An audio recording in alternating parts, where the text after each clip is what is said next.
বর্তমানে যুব সাথী প্রকল্প নিয়ে একটি বড় আপডেট সামনে এসেছে, যা অনেক উপভোক্তার জন্য অত্যন্ত গুরুত্বপূর্ণ। আগে এই প্রকল্পের টাকা দেওয়ার নিয়ম ছিল একরকম, কিন্তু এখন সেটি সম্পূর্ণভাবে পরিবর্তন করা হয়েছে।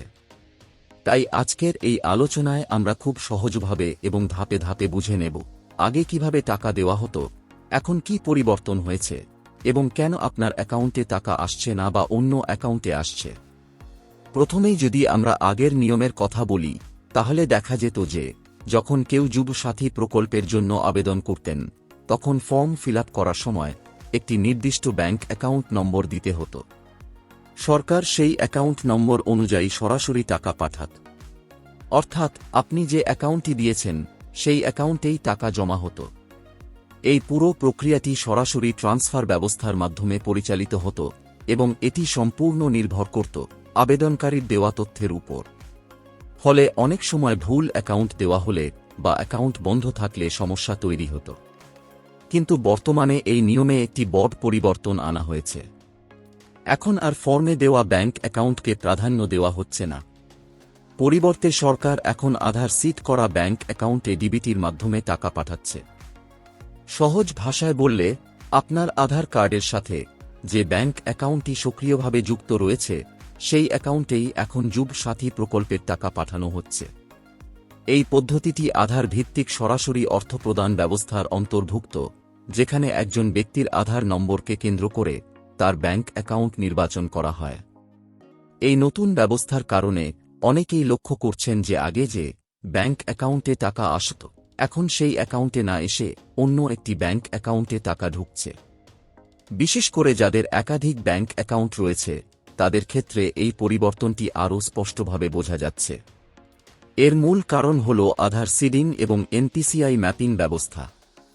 এখন একটি বাস্তব উদাহরণ দিয়ে বিষয়টি আরও পরিষ্কারভাবে বোঝানো যাক।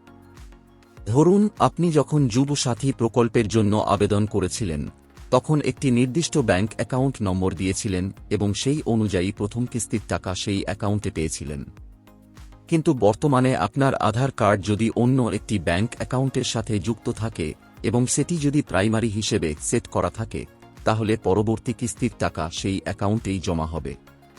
এই কারণেই অনেকের ক্ষেত্রে টাকা অন্য অ্যাকাউন্টে যাচ্ছে। এখানে একটি গুরুত্বপূর্ণ বিষয় হল এনপিসিআই ম্যাপিং। এর অর্থ হল আপনার আধার নম্বরটি একটি নির্দিষ্ট ব্যাংক অ্যাকাউন্টের সাথে কেন্দ্রীয়ভাবে যুক্ত থাকে।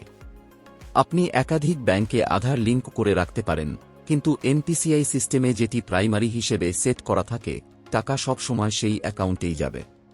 তাই শুধুমাত্র আধার লিঙ্ক থাকলেই হবে না, সেটি সঠিকভাবে আধার সিড করা এবং প্রাইমারি হিসেবে সেট থাকা জরুরি। এখন প্রশ্ন আসে, আপনি কিভাবে বুঝবেন আপনার টাকা কোন অ্যাকাউন্টে যাবে? এর জন্য আপনাকে দুটি বিষয় নিশ্চিত করতে হবে। প্রথমত, আপনার আধার কোন ব্যাংক অ্যাকাউন্টের সাথে যুক্ত রয়েছে। দ্বিতীয়ত, সেই অ্যাকাউন্টটি এনপিসিআই সিস্টেমে প্রাইমারি হিসেবে সেট করা আছে কিনা। এই তথ্য আপনি আপনার ব্যাংকে গিয়ে জানতে পারবেন, অথবা অনলাইনের মাধ্যমেও এনপিসিআই পোর্টালে চেক করা সম্ভব। কিভাবে চেক করবেন এই বিষয়ে চ্যানেলে অলরেডি ভিডিও দেওয়া আছে, দেখে নেবেন।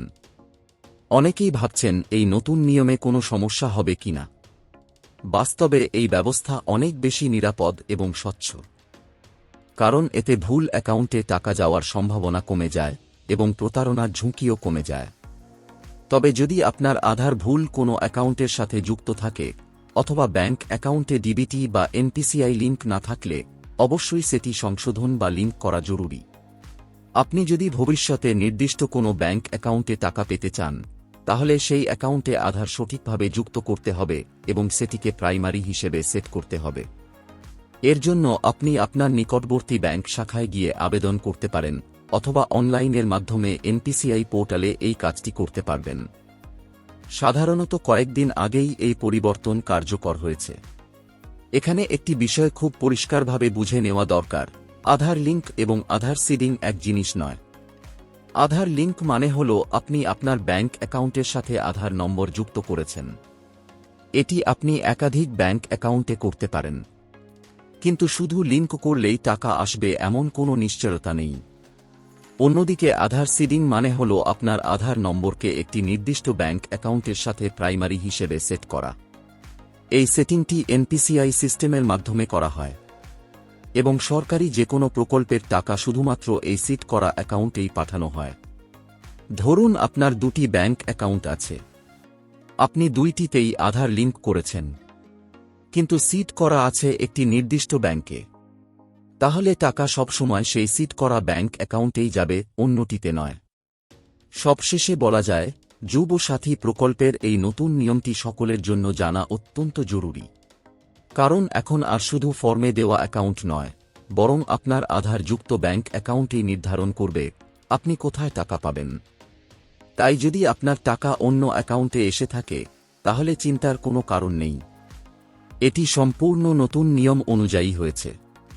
শুধু নিশ্চিত করুন আপনার আধার সঠিক ব্যাংক অ্যাকাউন্টের সাথে যুক্ত এবং সঠিকভাবে সেট করা রয়েছে।